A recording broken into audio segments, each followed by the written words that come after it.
Welcome to part 1 of our lecture series on mood disorders. Today we're going to cover the depressive disorders. When we're trying to figure out the proper diagnosis for a mood disorder, the first thing we have to do is figure out what kind of mood episodes has the person had. Both what are they having currently, but also what have they had in their past. And the major mood episodes we will discuss are major depressive episode, manic episode, and hypomanic episode. After we know their current and lifetime history of episodes, we can then use those to determine which is the correct diagnosis that they should receive. And we'll talk about each of these in turn.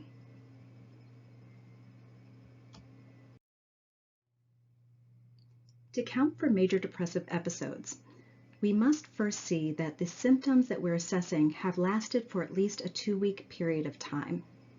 And they must last most of the day, nearly every day. And this is a change from the past. In the past, it just said it had to be there the majority of the time. Well, that was up to debate on what that would really mean. Did that mean at least 51% of the time? Did it have to be every single day? It wasn't clear. So now we know it has to be most of the day, nearly every day, for a full 2-week period of time. So at least 60% of that day, for 12 out of the 14 days, something like that would count. In addition to that, we have to see either depressed mood or anhedonia, but often you will see they both co-occur. Depressed mood refers to sadness, hopelessness, being lethargic, feeling very down and crying as an example, or feeling like they're in a black hole. And anhedonia is a loss of interest or a loss of pleasure in activities that they used to enjoy. So maybe in the past they loved hanging out with friends, they had hobbies, they would enjoy exercising, but now they're no longer interested in participating in any of those. They're very reluctant if people encourage them to participate. In addition to that 2-week time frame and the depressed mood or anhedonia, they have to have at least 4 additional symptoms. The first example is significant weight loss or weight gain. Here we look at a period of time of at least a month, and we're looking to see if their change in appetite or their weight loss or weight gain has been significant and it has not been intentional. For example, if someone has lost 10 pounds and it's because they didn't care to eat, they didn't feel interested in getting up to eat even if they were hungry, or they just couldn't imagine eating, that might be significant enough weight loss within a month, and it was unintentional weight loss, that we would say that would count as a symptom. But if it turns out that they've been dieting and they weren't eating on purpose, we could not count that as a symptom for qualifying for a major depressive episode.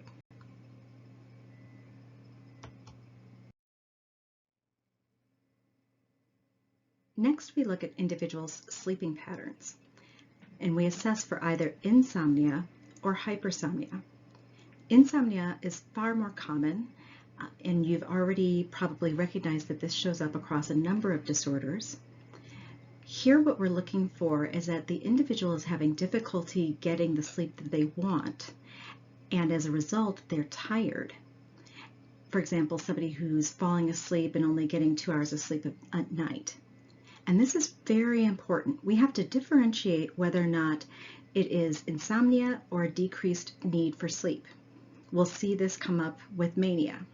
With a decreased need for sleep, they might get 2 hours of sleep, but they feel perfectly rested and energetic. With insomnia, they feel they're not getting enough sleep and they're still exhausted. Hypersomnia, here we see that individuals are sleeping far too much. Perhaps they are sleeping 14 hours when they go to bed and then wake up in the morning. And on top of that, maybe they're still taking a 2 or 3 hour nap in the middle of the day. And yet when you talk to them, they report they're still groggy and they're still exhausted as if they're not getting enough sleep. When we're assessing for a major depressive episode, we're assessing for changes from how this person normally functions. So it's important that we know what the person's norm is before we actually go about diagnosing this as a disturbance. And to do this, we want to get behavioral information rather than their just subjective information of, oh, I'm sleeping really badly, or oh, my sleep feels really different from normal. And this is because, particularly while in a depressive episode, people will often have difficulty reporting and they will be skewed in their reporting. So we want to get a sense of things like, what time before you felt this way would you normally go to bed? When would you first wake up in the middle of the night? When would you wake up in the morning? How would you feel when you woke up? Did you feel like you needed to go back to bed or take naps during the day? Then we'd want to find out that same information about how they are experiencing their sleep now. So how much does the person sleep now? What time do they go to bed? What time do they wake up? How often do they wake up? And so if we find out that somebody's saying, oh, I slept 5 hours and I've always slept about 5 hours since leaving high school, and yeah, I'm really tired, but this is my norm, this is how it always is, that would not necessarily count as insomnia for diagnosis. We'd certainly want to look into this further because it's not a healthy sleep schedule, but we'd be cautious about saying it counts as a sleep disturbance for the diagnosis. But let's say somebody says, I normally get at least 8 hours. Now I'm getting about 5 hours and I feel exhausted. That's important information. And we'd also then want to go a step further and find out what is happening during sleep. So perhaps the person goes to bed at their regular time, but they can't fall asleep for 2 or 3 hours. Maybe when they fall asleep, whether it happens right away or it's delayed, they wake up multiple times during the night. And others might wake up very, very early. Maybe they've only slept for 4 hours and now they can't go back to sleep. Each of these sleep patterns can be associated with their own set of problems. And of course, any of them can be combined in different ways for one person. And our interventions on their sleep could actually differ based on what is actually happening for them in the middle of the night.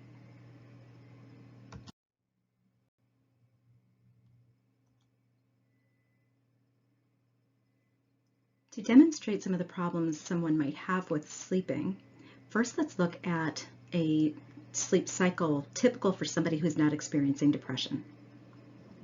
In the scenario, we'll say perhaps this person went to bed at 11 p.m. and typically fell asleep within 20 minutes. They entered 3 REM cycles and then woke up around 4 a.m., but were able to quickly fall back asleep, and they still had an additional REM cycle in the 7th hour before they woke up for the day.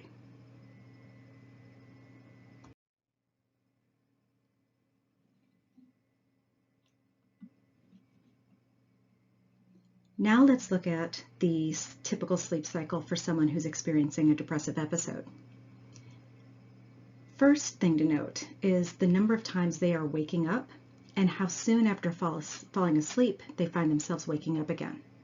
So within 2 hours, they are already waking up, and then around the 3rd or 4th hour, they start waking up multiple times within an hour. Finally, at hour 5, which if we use the same scenario, this would be around 4 a.m., they wake up perhaps to go to the bathroom, but now they can't fall back asleep again. Notice this person is also missing a full REM cycle because they're waking up so early. This is someone getting 6 hours of very disturbed sleep, but when they're getting less than 7.5 to 8 hours of sleep, a non-depressed person will also miss a REM cycle. And if that's normal, that could be considered chronically sleep deprived. So when we see a pattern like this, or when we know that sleep is interrupted and problematic, we actually want to intervene on that very, very quickly. And in fact, the treatment protocols for depression and anxiety and many conditions have now prioritized that the first step is to work on sleep hygiene and sleep habits so that the individual gets good sleep and gets that sleep immediately. Not having proper sleep will actually worsen whatever mental health conditions they already have, and simply getting their sleep improved can dramatically improve their mental health. So sleep becomes a huge priority for anyone who's experiencing any mental health symptoms whatsoever. And Proper sleep can actually prevent the development of many mental health conditions. So be sure to watch our videos about the importance of sleep and sleep hygiene on D2L.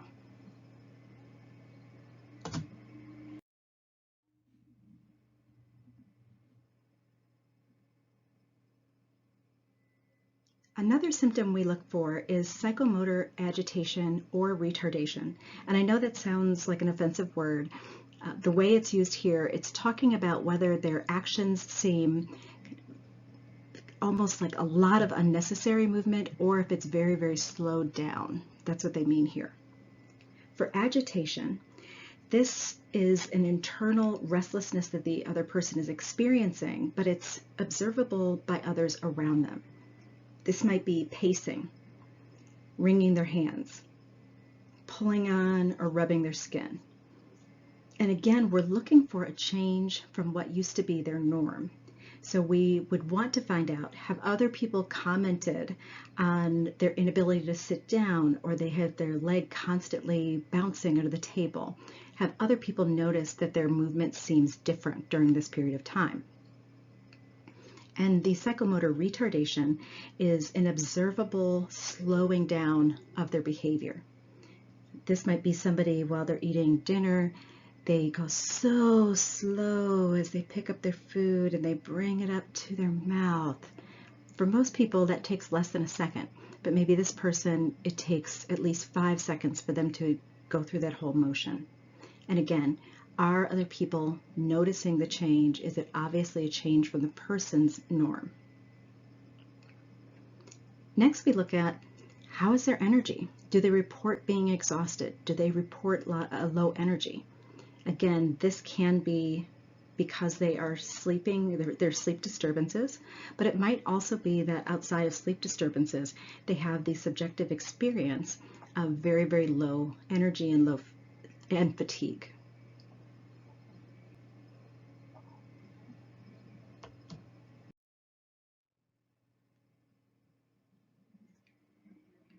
We also want to have a sense of how is the individual feeling about themselves and about the contribution they make to the world. So feelings of worthlessness or excessive and inappropriate levels of guilt. Worthlessness might be exactly what you would expect, feeling like they are not worth anything, they are a complete failure. Guilt, here this is not just guilt about things that they've done wrong. We're talking about feeling guilty about things that they absolutely had no control over, or feeling an amount of guilt that is far beyond what any reasonable person would assume one would feel. For example, they may feel like they've brought their family into complete financial ruin because they forgot to do something minor at work, or they're feeling guilty about getting sick and they feel like they're completely worthless and their family should leave them because they bring no value to the family.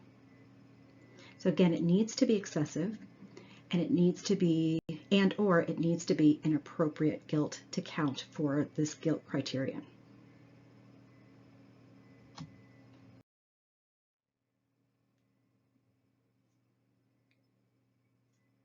We also look at what is the nature of the thoughts that the individual is having.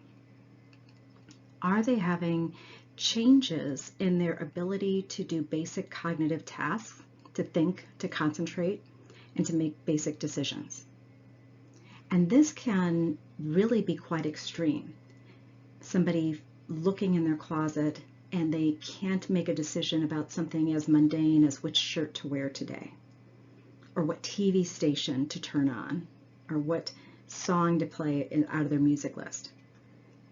For concentration difficulties, we might see that individuals are unable to concentrate. They might read a passage over and over and they can't figure out what it said, or they can't get through it. Or they could be easily distracted, where normally they could handle it if their roommate was in the kitchen with them doing something, but now having anything else in the room means they can't function at all. They can't think through the work at all. And we also look at, have they had any suicidal ideation or attempts at committing suicide? For suicidal ideation, we're talking about serious thoughts about committing suicide, thinking about wanting to die, thinking about how they might do it, kind of taking pills, planning it out. It is not uncommon for people to have thoughts that they wish they could die, and that thought about death we'd want to investigate further, because that can be a significant risk factor. They might also want to commit suicide, but they don't have a plan for how they might do so. Others could actually have a specific plan for suicide, and still others may have actually already attempted suicide. And we would want to know about any and all of these in order to figure out the appropriate course of intervention and action to keep the person safe. But we'll talk about this more in our suicide lecture. As always, when we're talking about giving a diagnosis, we want to rule out some other things. So one, we'd want to make sure that this isn't a reaction to another medical condition. For example, hypothyroidism can cause symptoms that appear to be depressive. We also want to know that these aren't the effects of another substance that they've been using. For example, alcohol is a depressant and can actually bring about some of the same kinds of symptoms. And we'd want to know that they're experiencing distress or impairment as a result of the condition. For example, they can no longer go to work because they can't get out of bed, or they're no longer seeing friends, they're not taking care of their basic responsibilities. I want to clarify, distress and impairment is required for diagnosis, but that doesn't mean we just let people sit in misery and we wait for them to get really bad before we intervene. We would intervene if somebody had lesser symptoms, and in fact, it's actually ideal if people get help before their symptoms get severe.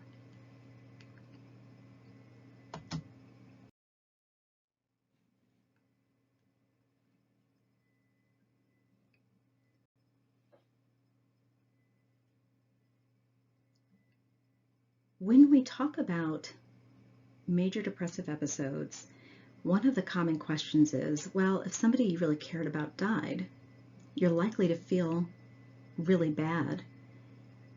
Would that somehow be differentiated from a major depressive episode? And how do we figure that out? It can be very difficult to determine where we want to draw that line between the normal grief process and what has now become a major depressive episode, even if it was initially sparked by a normal grief process. And in the past, the only difference the DSM gave us was thinking about this as a period of time. For example, it said, you're okay to grieve up to 2 months, but after 2 months, if you have these symptoms, it's now a major depressive episode.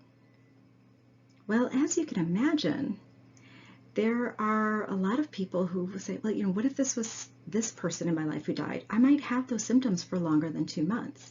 The DSM didn't give us any guidance on how to grade whether or not this was a more significant loss for the person or a less significant loss for the person. Now the DSM offers us guidelines that encourage room for the grief process, but it's also acknowledging that we do not want to leave people to suffer unnecessarily. So even if it is related to grief, we would want to intervene and not allow it to get more severe.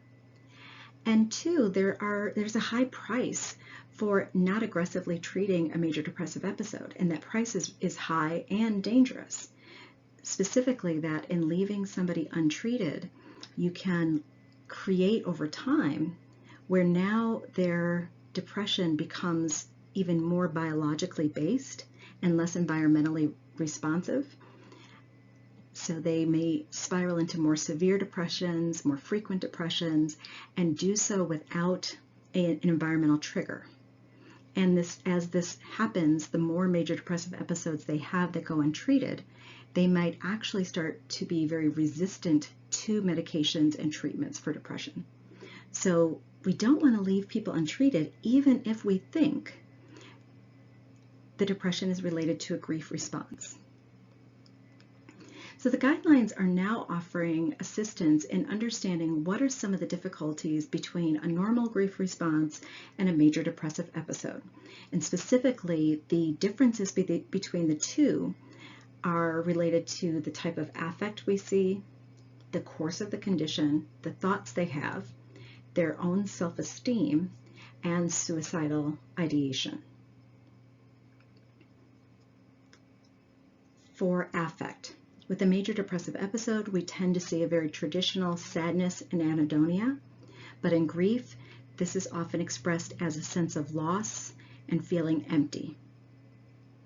For a major depressive episode, the feelings and experience are persistent, and they're unrelated to reminders of the person that they lost. And this can last for weeks and weeks and weeks into months. But the typical course for grief is that it begins to decrease in the days and weeks after the loss, and the emotions that they feel come in waves rather than being persistent, and they're often triggered by something that reminds them of what they've lost. For a major depressive episode, they tend to have thoughts that are very self-critical. They often will ruminate. This means thinking about something over and over and over, like they're caught in a loop and they can't stop thinking about it. And their thoughts tend to be very pessimistic. In grief, the thoughts causing their sadness are often related to memories of the person they lost. For a major depressive episode, their sense of self is often very negative, feeling that they're worthless, hating themselves. But with grief, their sense of self is often intact. And if there's suicidal feelings or thoughts with a major depressive episode, it's often related to feelings of worthlessness and feeling like they cannot cope with what they're going through in life. But for grief, if they have thoughts of suicide, it's often motivated by a desire to be with the person that they lost and missing that person.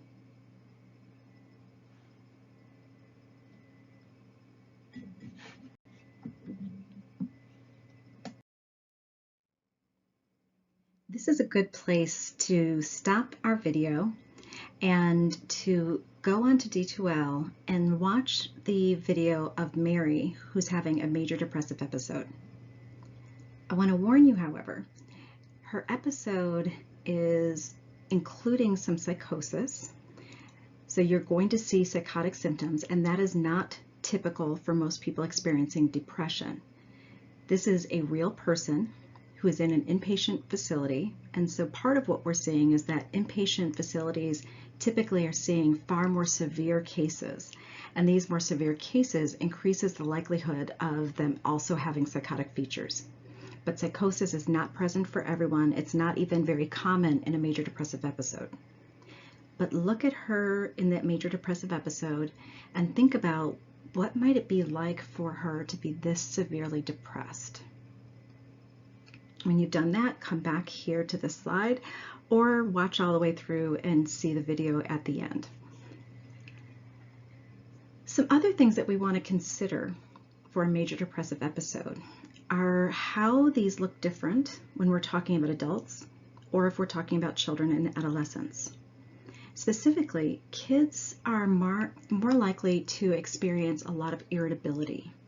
So they have irritable mood, they might be very socially withdrawn and not want to be around other people, or they're going to report somatic complaints, things like a tummy ache or a headache.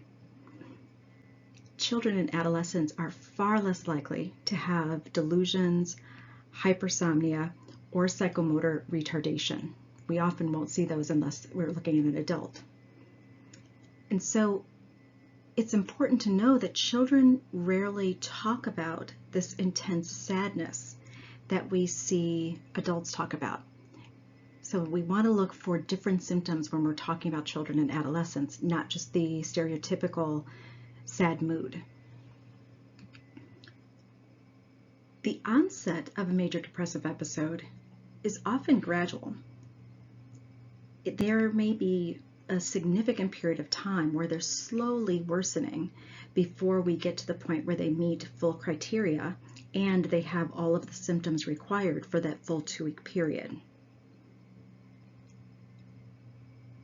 If it's not treated, it's very common that an individual will have an active major depressive episode for at least 6 months. And although it's still fairly rare, about 5 to 10% will continue to have symptoms for a full 2 years or more. So without treatment, this can be a very long and very debilitating condition.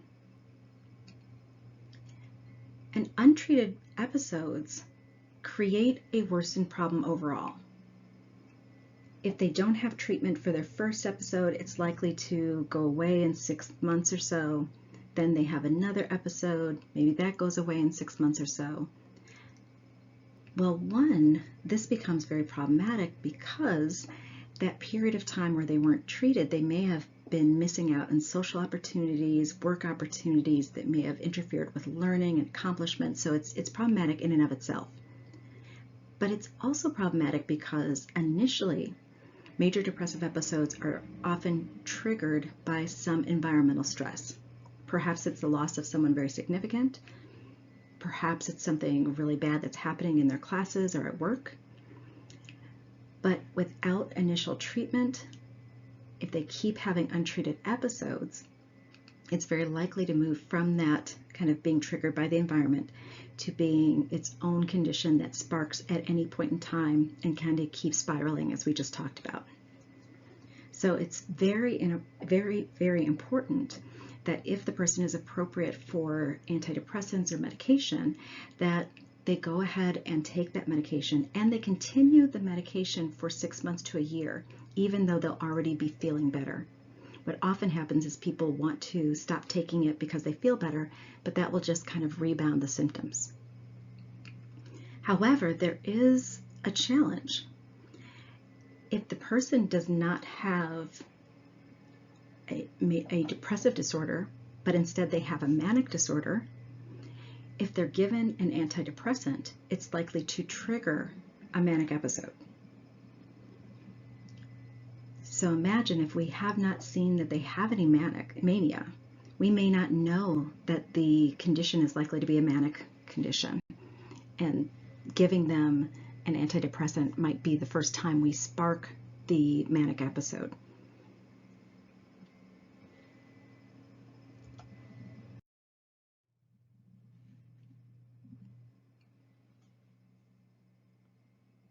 Although depression is universal, we see depression around the world, we see it with both men and women.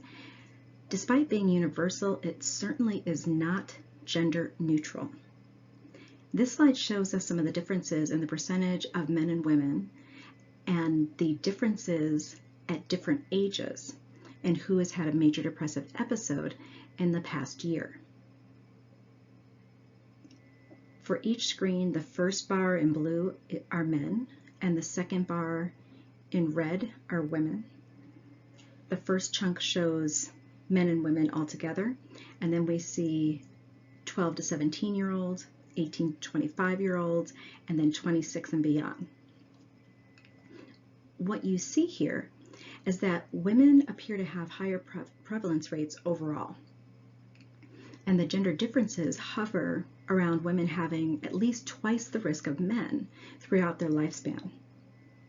But notice that in adolescence, in that 12 to 17-year-old range, the rate for girls is almost 3 times as high as the rate for boys.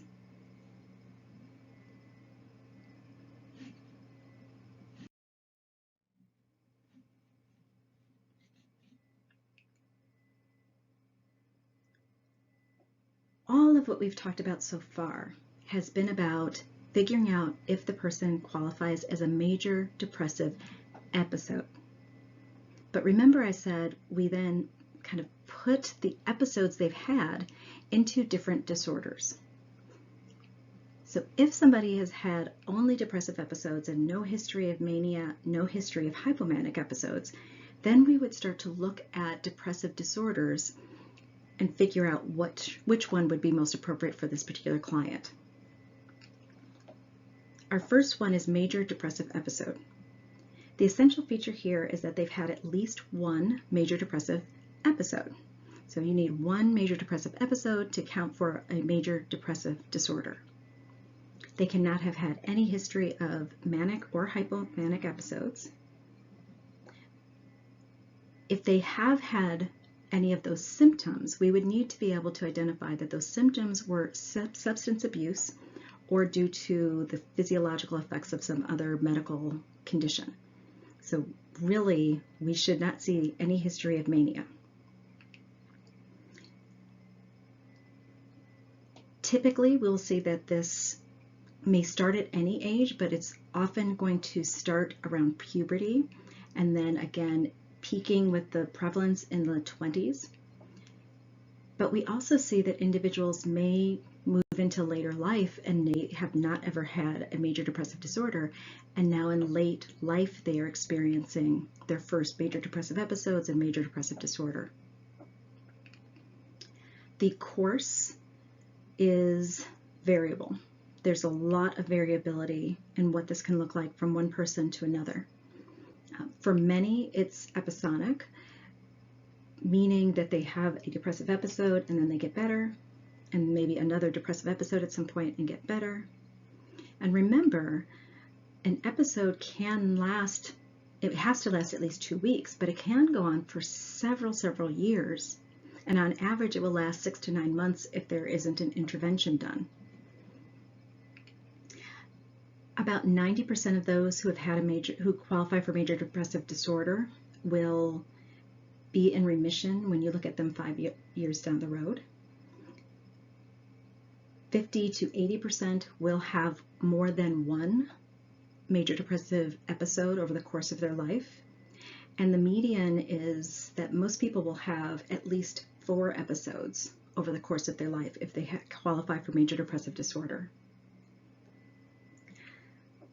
That piece is important, this idea that most people who have it will have 4 episodes over the course of their life, because people with major depressive disorder, even though they may suffer for a long period of time across their life, this still would imply that they have many years where they are not in a major depressive episode and may even be fully symptom-free. But having a depressive condition is associated with higher mortality rate in general. For example, we see that individuals will have a higher death rate when they're transferred to a nursing home if they have a history of depression versus those that do not have a history of depression. And we also know that there is a significant risk of suicide while people are in a depressive episode, and so this higher suicide rates also contribute to their higher mortality rate. And when we look at the US prevalence for a 12-month period of time, we see that it's approximately 7% will report a major depressive disorder in any 12-month period of time. And it's 3 times higher among 18 to 29-year-olds compared to those that are over 60.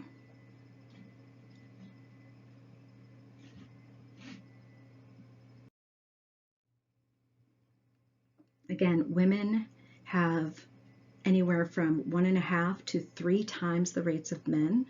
When we start to look by early adolescence, those differences are pronounced. And we've had a lot of research looking at what might be some of the differences that account for women's higher risk.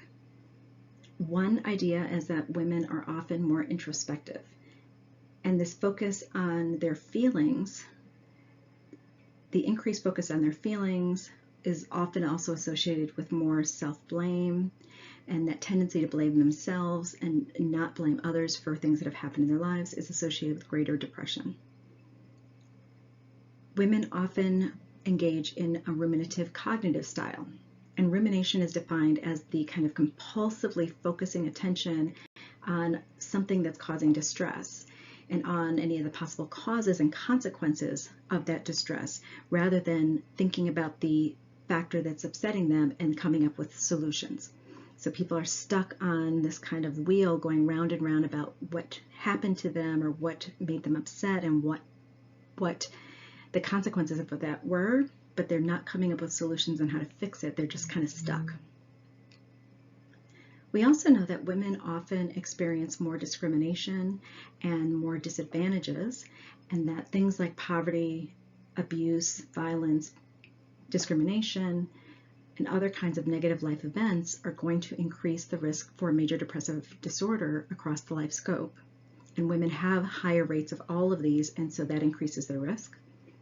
And of course, there are biological factors. We don't see many differences in major depressive disorder before puberty.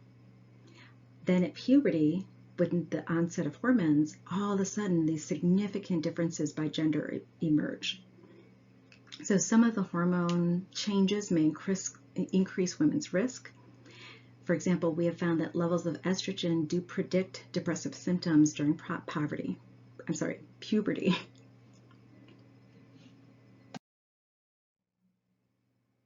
The next category of depressive disorders that we're going to talk about is a persistent depressive disorder. So taking a step back, in the past we had the categories of chronic major depressive disorder, and we also had dysthymic disorder. And dysthymic disorder was defined as a lower grade but very persistent depression that a person experienced for a prolonged period of time. Chronic major depressive disorder was those individuals who had a major depressive episode that was chronic for a very, very significant period of time. So persistent depressive disorder is now combining those two past disorders, and potentially you could have major depressive disorder and then be given persistent depressive disorder in addition to that. So let's talk a little bit about what is PDD. For persistent depressive disorder, individuals will have depressed mood most of the day, nearly every day, and this lasts for at least 2 years. If we're talking about children and adolescents, we only need this to go on for 1 year to count. Why that difference? Well, if you think about the things that were going on in your life when you were, say, 10, 12, 15, versus the things that might go on in your life 5 years from now. If you had a major depressive episode that lasted for 2 years, the amount of things happening in your life that would be affected are significant. But for a 12-year-old, a 15-year-old, the impact is so much larger. And it's larger because they are actively learning the basic skills that they'll need in order to go forward for schooling or careers in the future. So if they have a full 2 years where they are severely depressed and not functioning very well, then this could interrupt their ability to go on and have the academic achievements. It could interfere with social achievements. So the impact of a full 2 years of mental health challenges in the life of a child can be exacerbated than comparing that to an adult. So as an adult, they've maybe finished school, they've finished their careers, they have established social relationships, so they're in a very different place. And so for children, we want to catch these things earlier, and we will look at just a 1 year period of time for a child in order to qualify for the diagnosis. Then we want to see a variety of symptoms, and these are all very similar to what we've already talked about. So changes in appetite, sleep problems, changes in energy, low self-esteem, difficulties concentrating and making decisions, and feeling hopeless.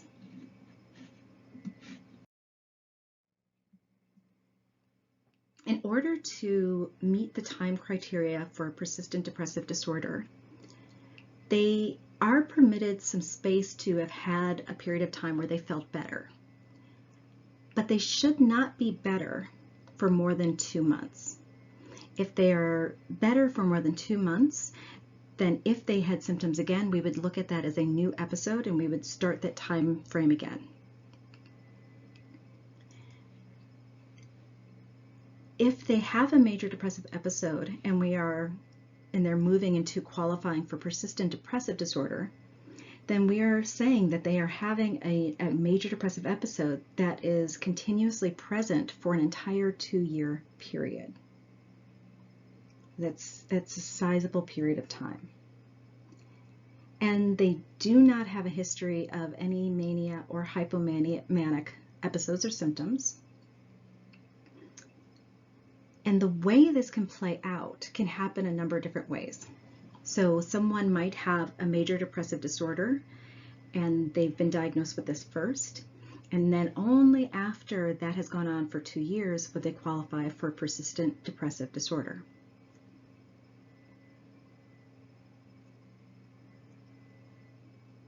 You could also have that group of people that we would have qualified as having dysthymia, where they have a lower severity depression, but it is persistent for a significant period of time.